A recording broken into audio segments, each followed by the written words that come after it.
వచ్చే నెల నవంబర్ 6న పోలవరం ప్రాజెక్టును సీఎం చంద్రబాబు పరిశీలించనున్నారు. 4 రోజుల పాటు అక్కడే ఉండి పోలవరం ప్రాజెక్టుపై వర్క్ షాప్ నిర్వహించాలనే యోచనలో సీఎం ఉన్నట్లు సమాచారం. అయితే గడువులోగా పోలవరం ప్రాజెక్టు పూర్తి చేయాలని సీఎం అధికారులకు ఆదేశించారు.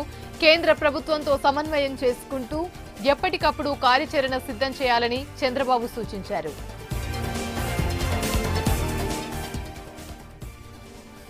అభిమానులకు ఏపీసీసీ అధ్యక్షురాలు షర్మిల 3 పేజీల బహిరంగ లేఖ రాశారు. సాక్షి పత్రికలో తనపై అబండాలు వేసే ప్రయత్నం చేశారని మండిపడ్డారు. తన తండ్రి వైఎస్ రాజశేఖర రెడ్డి స్థాపించిన అన్ని కుటుంబ వ్యాపారాల్లో 4 మనవళ్లకు సమాన వాటా ఉండాలని ఆయన అనేవారని షర్మిల లేఖలో పేర్కొన్నారు. అయితే తన బిడ్డలకు రావాల్సిన ఆస్తిని ఇవ్వలేదని ఆరోపించారు. తిరుపతిలో ఓ ప్రైవేటు హోటల్ కు బాంబు బెదిరింపు మెయిల్ కలకలం సృష్టించాయి. సీఆర్పీఎఫ్ పాఠశాల తరహాలోనే హోటల్స్ పై బాంబు దాడి జరగబోతుంది అంటూ ఓ అగంతకుడు మెయిల్ చేయడంతో పోలీసులు అలర్ట్ అయ్యారు. అర్ధరాత్రి నుంచి హోటల్లో పోలీసులు విస్తృత తనిఖీలు చేపట్టారు. మరోవైపు మెయిల్ ఎవరు పంపించారన్న దానిపై ఆరా తీస్తున్న పోలీసులు అనుమానాస్పద వ్యక్తులపై నిఘా పెట్టారు. విశాఖలో సంచలనం రేపిన హనీ ట్రాప్ కేసులో నిందితురాలు జాయ్ జమీమాను కంచరపాలెం పోలీసులు జ్యుడిషియల్ కస్టడీకి తీసుకున్నారు. 3 రోజుల పాటు జమీమాను విచారించి విచారణ ప్రక్రియ మొత్తం వీడియో రికార్డ్ చేయనున్నారు. ఈ వ్యవహారంలో ఓ ముఠా ప్రమేయం ఉందని గుర్తించిన అధికారులు ఆ గ్రూప్ లో ఎంతమంది ఎవరెవరు ఉన్నారో ఆరా తీయనున్నారు. ఐఏఎస్ ఆఫీసర్ అమోయ్ కుమార్ మరో భూ కుంభకోణం వెలుగులోకొచ్చింది. దాదాపు 1000 కోట్లు విలువ చేసే భూములను అమోయ్ కుమార్ మాయం చేసినట్లుగా ఆరోపణలు వ్యక్తమవుతున్నాయి. దీనిపై రంగారెడ్డి జిల్లా తట్టి Annaram Madhuranagar colony plot owners association సభ్యులు బషీర్బాగ్ లో ఈడీ కార్యాలయంలో ఫిర్యాదు చేయనున్నారు. బీఆర్ఎస్ వర్కింగ్ ప్రెసిడెంట్ కేటీఆర్ దాఖలు చేసిన 100 కోట్ల పరువు నష్టం కేసులో మంత్రి కొండా సురేఖకు కోర్టు మొట్టికాయలు వేసింది. ఇంకెప్పుడు కేటీఆర్ గురించి అడ్డగోలు వ్యాఖ్యలు చేయవద్దని ఆదేశించింది. కొండా సురేఖ వ్యాఖ్యలను media, social media, YouTube, Facebook, Google ప్లాట్ఫామ్ల నుంచి తొలగించాలని నాంపల్లి కోర్టు ఉత్తర్వులు జారీ చేసింది. 2 రోజుల్లో తెలంగాణలో రాజకీయ బాంబులు పేల్తాయన్న మంత్రి పొంగులేటి వ్యాఖ్యలకి బీఆర్ఎస్ వర్కింగ్ ప్రెసిడెంట్ కేటీఆర్ గట్టి కౌంటర్ ఇచ్చారు. పొంగులేటిపై జరిగిన ఈడీ రైడ్స్, దొరికిన నోట్ల కట్టలు, అదాని కాళ్లు మొక్కిన కేసులు కాకుండా చేసుకున్న బాంబుల గురించి చెప్తాడేమో అని కేటీఆర్ అన్నారు. అవి లక్ష్మీ బాంబులా, సుతిల్ బాంబులా, తుస్సు బాంబులా తెలుస్తుందని కేటీఆర్ అన్నారు. జగిత్యాల ఎమ్మెల్యే రాజకీయ వ్యభిచారి అని కేటీఆర్ విమర్శించారు. మూసీ ఒడ్డున ఉండాలన్న సీఎం రేవంత్ రెడ్డి సవాల్ను స్వీకరిస్తున్నట్లు బీజేపీ రాష్ట్ర అధ్యక్షుడు కేంద్ర మంత్రి కిషన్ రెడ్డి స్పష్టం చేశారు. మూసీ పేరుతో పేదల ఇళ్లను కూల్చేస్తున్న రేవంత్ సర్కారుకు రోజులు దగ్గర పడ్డాయన్నారు. మూసీ హైడ్రా బాధితులకు అండగా ఉండేందుకు ఇందిరా పార్కు ధర్నా చౌక్ వేదికగా బీజేపీ మహాధర్నా నిర్వహించింది. ఈ మహాధర్నాలో కిషన్ రెడ్డితో పాటు మరో కేంద్ర మంత్రి బండి సంజయ్, ఎంపీ ఈటెల రాజేందర్ సహా పార్టీ కీలక నేతలంతా హాజరయ్యారు. మలేషియాలో 3వ రోజు మంత్రి తుమ్మల పర్యటిస్తున్నారు. ఫెల్దా చైర్మన్ తో మంత్రి తుమ్మల భేటీ అయ్యారు. ఇక పుత్రజయాలో మలేషియా వ్యవసాయ శాఖ మంత్రితో సమావేశం కానున్నారు. అనంతరం సేలాంగర్ లో oil palm harvesting equipment field demo పరిశీలించనున్నారు. సాయంత్రం హైదరాబాద్ కు తిరిగి రానున్నారు.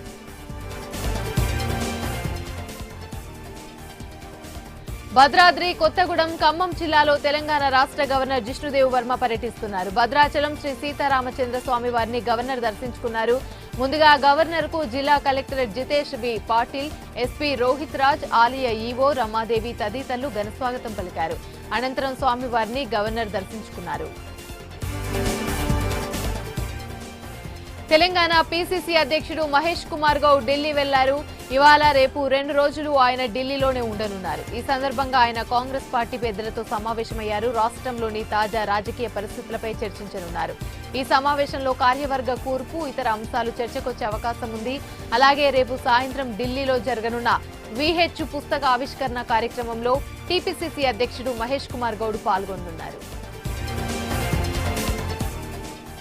కాంగ్రెస్ ప్రభుత్వం బీఆర్ఎస్ నేతలపై కక్ష సాధింపు చర్యలకు పాల్పడుతుందని ఎమ్మెల్సీ తాతా మధు ఆగ్రహాన్ని వ్యక్తం చేశారు.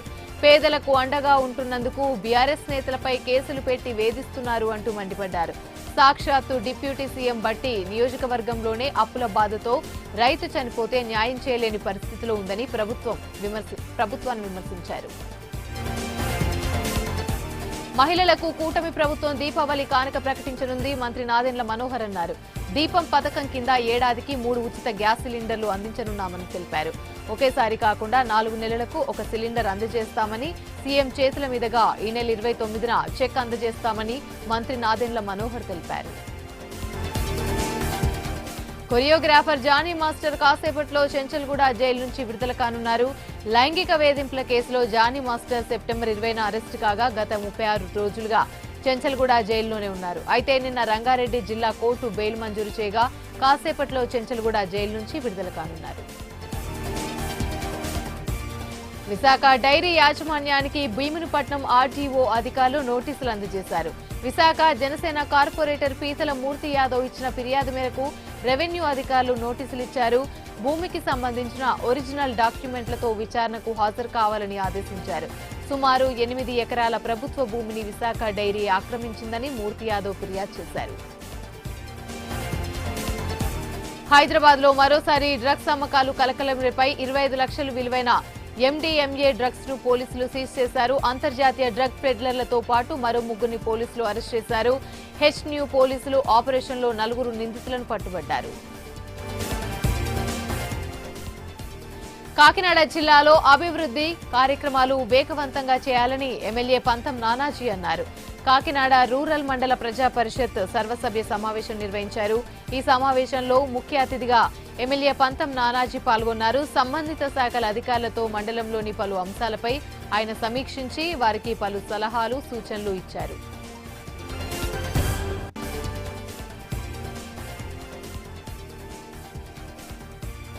నంద్యాల జిల్లా డోన్ పట్టణంలో మున్సిపల్ కమిషనర్ అత్యుత్సాహాన్ని ప్రదర్శించారు. మాజీ మంత్రి బుగ్గన రాజేంద్రనాథ్ వాకింగ్ కోసం మున్సిపల్ పార్కుకి వస్తున్నారన్న సమాచారంతో గేటుకు తాళాలు వేయించారు. దీంతో మున్సిపల్ కమిషనర్ తీరుపై బుగ్గన ఆగ్రహాన్ని వ్యక్తం చేశారు. ప్రజలకు ఉపయోగపడేలా ఉద్దేశంతోనే పార్కును తయారు చేశామని, తన కోసం ప్రజలను ఇబ్బంది పెట్టడం సరికాదని హితవు పలికారు. తిరుమల శ్రీవారిని పలువురు ప్రముఖులు దర్శించుకున్నారు. అభిషేక సేవలో నందమూరి రామకృష్ణ దంపతులు శ్రీవారిని దర్శించుకున్నారు. దర్శనం అనంతరం వీరికి వేద పండితులు ఆశీర్వచనం అందించారు. టీటీడీ అధికారులు స్వామివారి పట్టువస్త్రంతో సత్కరించి తీర్థ ప్రసాదాలను అందజేశారు.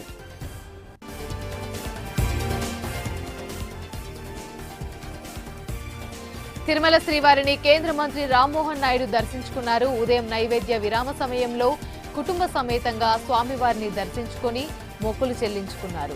దర్శనం అనంతరం వేద పండితులు ఆశీర్వచనం చేసి తీర్థ ప్రసాదాలు అందజేశారు. కొత్త ప్రభుత్వ హయాంలో రైల్వే లైన్ కోసం 2,245 కోట్ల రూపాయలు 55 కిలోమీటర్ల రైల్వే లైన్ కు అనుమతి వచ్చిందని తెలిపారు.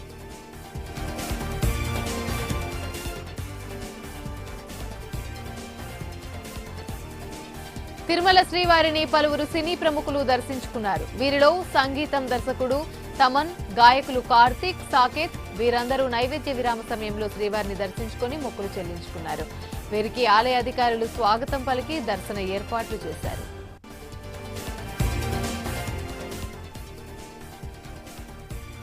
ఆదిలాబాద్ జిల్లాలోని గిరిజన గ్రామాల్లో దండారి ఉత్సవాలు ప్రారంభమయ్యాయి. మండలంలోని గౌరాపూర్, వాల్గొండ గ్రామాల్లో ఆదివాసులు భోగి పూజలు నిర్వహించి ఉత్సవాలను ప్రారంభించారు. ముందుగా యత్మసూర్ దేవతలకు పూజలు చేశారు. గ్రామాల్లో 7 నుంచి 9 రోజుల పాటు గుస్సాడి, కోలాటం, సాంప్రదాయ నృత్యాలు చేయనున్నారు. దీపావళి తర్వాత కోలబోడి పూజలతో ఈ ఉత్సవాలు ముగుస్తాయని చెప్పారు.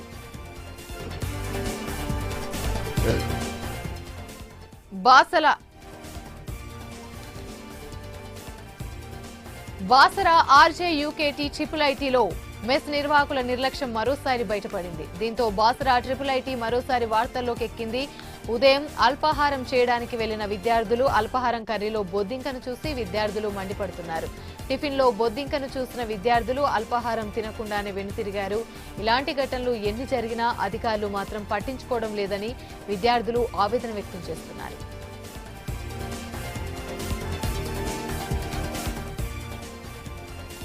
మహబూబాబాద్ జిల్లా కేసముద్రంలో ఓ గూడ్స్ రైలు సాంకేతిక సమస్యతో నిలిచిపోయింది. దీంతో విజయవాడ కాజిపేట మార్గంలో పలు రైళ్ల రాకపోకలకు అంతరాయం ఏర్పడింది. మైబాద్ స్టేషన్ సమీపంలో సింగరేణి, కోర్బా రైళ్లు నిలిచిపోయాయి. సమాచారం అందుకున్న రైల్వే సిబ్బంది మరో ఇంజన్ సాయంతో గూడ్స్ రైలును క్లియర్ చేశారు.